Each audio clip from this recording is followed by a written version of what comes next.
Saudaraku, 20 tahun lebih sudah reformasi berjalan. Namun kini kita akan bicara tentang proyeksi 20-an tahun yang akan datang, yaitu tentang Grand Design Kepemimpinan Indonesia menyongsong 1 abad Indonesia Merdeka. Assalamualaikum warahmatullahi wabarakatuh. Salam jumpa kembali dengan saya, Darwanto Yakusa Robusta. Saudaraku, dalam tayangan kali ini kita akan sedikit bincang-bincang tentang Grand Design Kepemimpinan Indonesia dalam menyongsong 1 abad Indonesia Merdeka. Saudaraku, kalau kita bicara tentang Grand Design Kepemimpinan Bangsa Indonesia menuju 100 tahun Indonesia Merdeka, maka secara kasat mata kita bisa melakukan kalkulasi secara matematis. Tapi sebelum kita berbicara lebih jauh tentang Grand Design Kepemimpinan Indonesia menyongsong 1 abad Indonesia Merdeka, silakan subscribe dan share. Saudaraku penonton tayangan Yakusa Robusta, secara matematis kalau kita proyeksikan kebutuhan sumber daya manusia dalam menyongsong 1 abad Indonesia Merdeka, maka diperoleh sebuah perhitungan bahwa kita membutuhkan calon pemimpin bangsa, mulai dari calon presiden, calon gubernur, calon bupati dan wali kota, hingga kepala desa. Sumber daya manusia yang kita butuhkan untuk menjadi calon presiden Republik Indonesia hingga di tahun 2045, 100 tahun Indonesia Merdeka, kita membutuhkan setidak-tidaknya 24 calon presiden dan wakil presiden. Sedangkan calon gubernur yang kita butuhkan dalam menyongsong 1 abad kepemimpinan bangsa Indonesia di tahun 2045, kita membutuhkan kurang lebih 512 orang sebagai calon gubernur dan wakil gubernur. Sedangkan di tingkat kabupaten kota kita membutuhkan 6.946 calon kepala daerah di kabupaten kota. Nah, sedangkan calon kepala desa yang kita butuhkan hingga 100 tahun Indonesia Merdeka sebanyak 78.609 orang calon kepala desa. Dari data ini menunjukkan bahwa kita membutuhkan banyak calon pemimpin, mulai dari tingkat desa, di tingkat kabupaten kota, di tingkat provinsi, hingga di tingkat nasional. Betapa strategisnya posisi pemimpin bangsa, mulai dari tingkat desa, kabupaten kota, provinsi, hingga pemimpin di tingkat nasional. Oleh karena itulah, karena tingginya tingkat kebutuhan terhadap calon kepemimpinan bangsa ini, maka dibutuhkan sebuah grand design. Grand design tidak hanya sekedar didasarkan atas dasar kebutuhan secara matematis, tetapi juga kebutuhan terhadap sosok kualitas kepemimpinan bangsa. Itu pertama. Kemudian yang kedua juga terkait dengan sistem rekrutmen. Sistem rekrutmen yang dilakukan saat ini dalam mendudukkan atau dalam mengajukan calon pasangan presiden, gubernur, wali kota, dan bupati itu sangat ditentukan oleh partai politik. Tetapi nyata-nyata bahwa di dalam proses rekrutmen dan promosi calon ini banyak terjadi transaksi-transaksi politik. Sehingga dari sini menimbulkan sebuah sikap skeptis terhadap proses demokrasi yang sedang berlangsung hingga saat ini. segala sesuatunya dibangun atas dasar transaksi, bukan atas dasar proyeksi kebutuhan terhadap perjalanan bangsa ini ke depan. Nah, oleh karena itulah kita ketika berbicara tentang kepemimpinan bangsa Indonesia, kita tidak bisa lepas dari isu-isu percaturan politik global.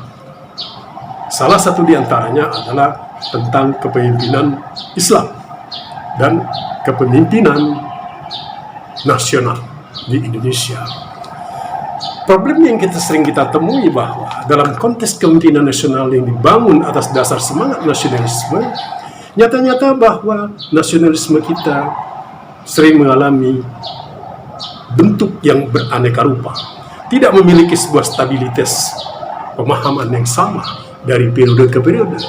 Kalau kita lihat bagaimana nasionalisme yang hendak dibangun oleh Bung Karno, ternyata di dalam perjalanannya terjadi misleading.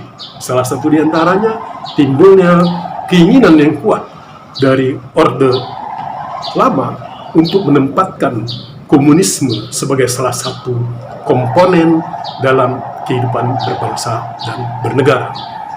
Di dalam periode berikutnya juga terjadi di era Presiden Soeharto, di era Orde Baru, di mana kita sudah memiliki sebuah mekanisme dengan sistem perwakilan yang dilaksanakan sepenuhnya oleh Majelis Permusyawaratan Rakyat.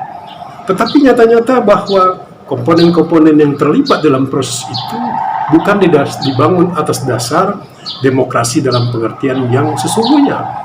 Demokrasi perwakilan yang dibangun itu atas dasar penunjukan, di mana peran seorang presiden sangat menentukan terhadap proses berjalannya demokrasi, di mana kewenangan bertumpu kepada sosok Presiden Soeharto untuk menentukan wakil rakyat yang duduk di parlemen. Dalam hal ini adalah Majelis Permusyawaratan Rakyat. Kemudian selanjutnya ideologi pun menjadi sangat interpretatif, di mana ideologi Pancasila cenderung tertutup, meskipun pada akhirnya Presiden Soeharto pun menyatakan bahwa Pancasila sebagai sebuah ideologi terbuka.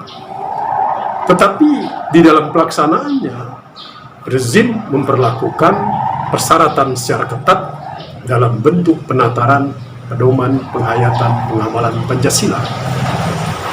Di satu sisi dia menyatakan Pancasila adalah sebagai sebuah ideologi terbuka, di sisi yang lain dia menutup diri terhadap sebuah sistem dengan menciptakan sebuah sistem di mana ideologi Pancasila diterjemahkan dalam bentuk butir-butir Pancasila yang menutup ruang terhadap pikiran-pikiran lainnya, sehingga jargon ideologi terbuka pun menjadi hanya berhenti pada tingkat jargon politik semata.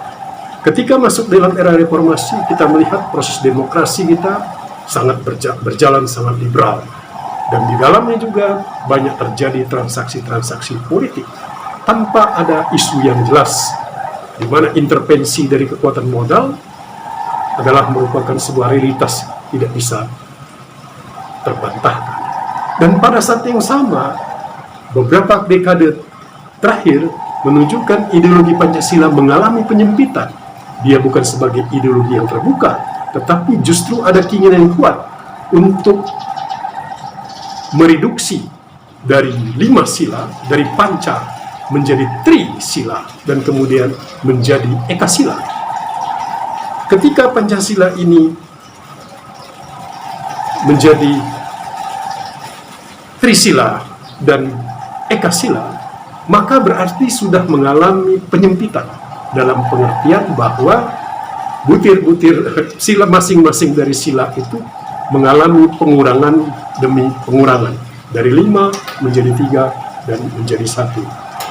Tetapi di sisi yang lain, di tengah dinamika politik sosial kemasyarakatan, munculnya sebuah kekuatan yang mencoba mendompleng di tengah dinamika ini, di mana isu-isu yang menggelinding pun tidak bisa melepaskan diri dari isu-isu yang diintroduksi di tingkat global, yaitu tentang Islamophobia.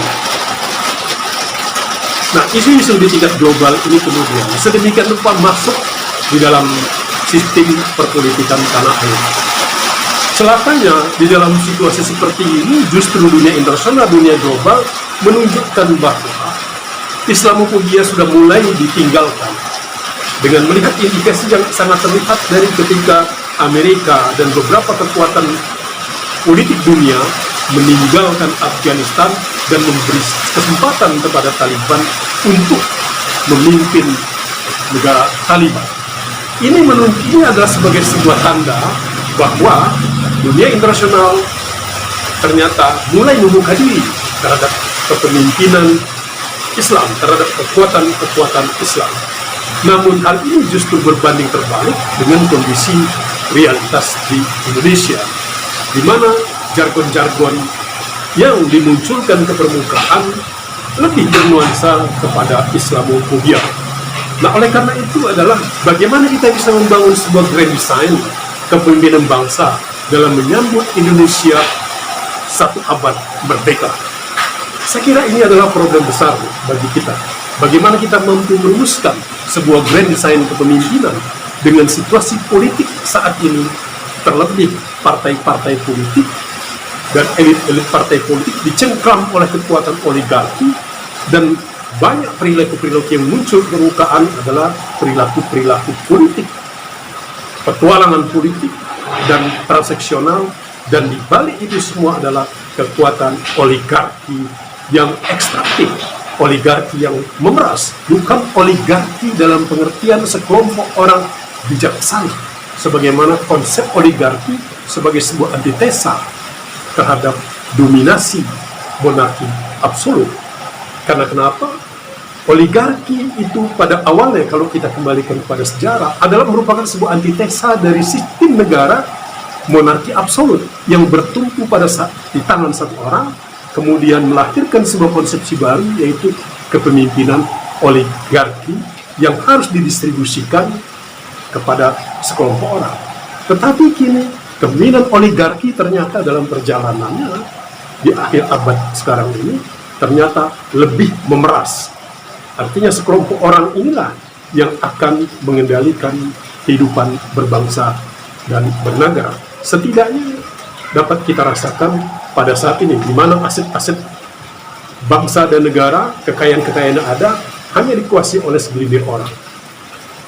Demikian juga setiap kali terjadi proses-proses politik di dalam hal penyusunan rancangan undang-undang pun, ternyata ada kekuatan yang tidak terlihat yang memainkan peranannya dan sangat menentukan keberhasilan atau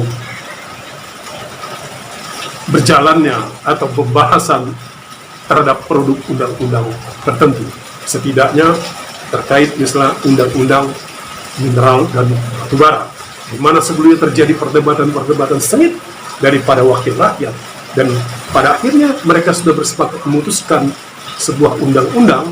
Namun setelah mencapai pada titik tertentu, pada saat tingkat pengambilan keputusan tingkat kedua, pada saat pengambilan keputusan di tingkat akhir, berbagai macam perdebatan, berbagai macam pemikiran itu menjadi hilang, karena ternyata di situ terjadi kembali sesuai dengan konsep rancangan undang-undang sebagaimana yang diusulkan pada masa awal pembahasan. Dan ini bisa dikonfirmasi kepada banyak anggota dewan, kepada panja DPR RI yang membahas tentang undang-undang mineral batubara. Dan mereka bisa memberikan kesaksian bagaimana intervensi kekuatan kelompok tertentu bisa merubah hasil perdebatan-perdebatan di parlemen. Saya kira pada tingkat ini dulu kita berbicara, berdiskusi. Kita belum bisa menemukan sebuah desain sosok kepemimpinan seperti apa yang kita butuhkan dalam menyongsong Indonesia 1 abad, Indonesia merdeka.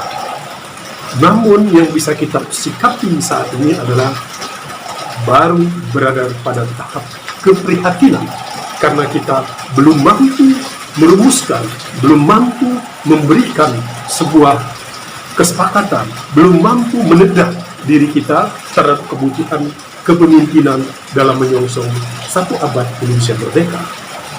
Hal ini terlihat dari masih sibuknya para elit-elit politik melakukan transaksi-transaksi politik yang sifatnya sesat. Itu saja dulu sekedar bincang-bincang kita tentang menyongsong kepemimpinan nasional 1 abad Indonesia merdeka. Semoga kita bisa memahami dan menyadari kita sangat merindukan sosok pemimpin, tetapi sosok pemimpin yang seperti apa yang akan kita butuhkan, disitulah letak sesungguhnya problem yang kita hadapi dalam kehidupan berbangsa dan bernegara saat ini. Bila taufiq wal hidayah, wassalamualaikum warahmatullahi wabarakatuh.